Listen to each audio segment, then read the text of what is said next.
judging needs to go into the USASF hands as far as giving them some kind of certification that means something, some kind of lengthy process that makes sure that the judges that are on the panel know what they're doing.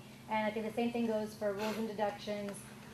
Basically, we said instead of letting every event producer have to go through being the bad guy, put that on the USASF shoulders so that they start qualifying these people and making sure that it's done right. This way you have to spend a lot of time on it. Well, I personally don't feel that it's about the numbers. I think it's about the ratio, the percentage. You know, I don't care how many children are on the floor. If so many kids, you know, if you have so many kids, then you should have so many stunts up. Jumps are jumps. Good jumpers are good jumpers, bad are bad. Same thing with tumbling. The only time I see there really being an advantage when there's a large group is in pyramids.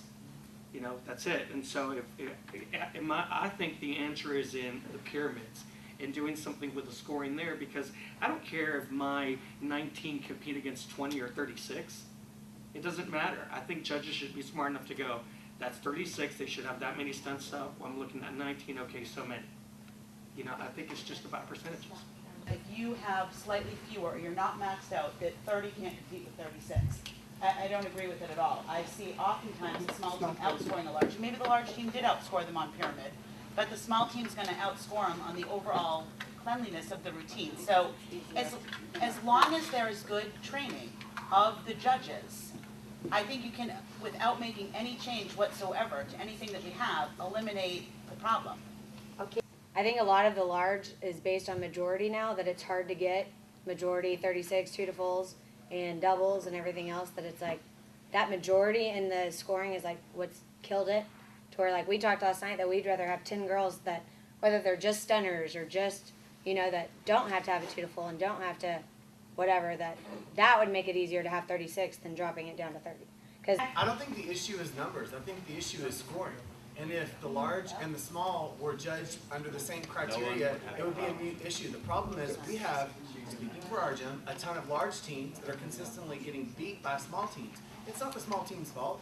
It's not a numbers issue. It is a scoring issue. It's a judging system issue. So I don't think changing the numbers affects anything. I think fixing the scoring is what would fix everything. Okay. I judged for USAG level 10 judging for 10 years. And the judges test that I took, I had to study for 3 months, an hour every night for 3 months in order to pass that test. And it was a very hard test before I could judge on the floor of a level 10 competition. And I also had to take a test for level 5, 6, 7, 8, 9, 10. And then there's another one for elite. Not only did I have to do that, but I had to pass a video judging test, where I had to video judge all these different 5 routines from each event. And then I had to come in line to pass that test with the brevet judges, which is the very highest level judges in gymnastics. And they had, you know, prejudged these routines, and I had to come into alignment with them before I could pass the test. Not only that, but I had to do practice judging. I can't remember how many I had to do, but that was, I had to go sit beside a judge at that level and judge with them at so many competitions before I could even take the test. Now, I know that's huge, and nobody wants to make it that difficult.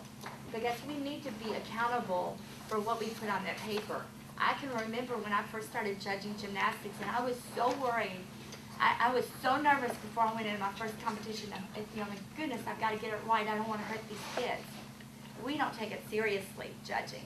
We don't take it seriously at all. We just go in there, we have our big time, we party at night, and we come out and, you know, if we win, that's fine. We've got to take it more seriously, guys, to be a legitimate sport, or to even be a legitimate industry, even if we're not even called a sport. Because there has to be some reasoning. You have to be able to validate what you do on that judging sheet. And now there's a lot that goes on that cannot be validated. And part of it is in the requirements that are on the judging, the criteria for the judging. That's part of the problem.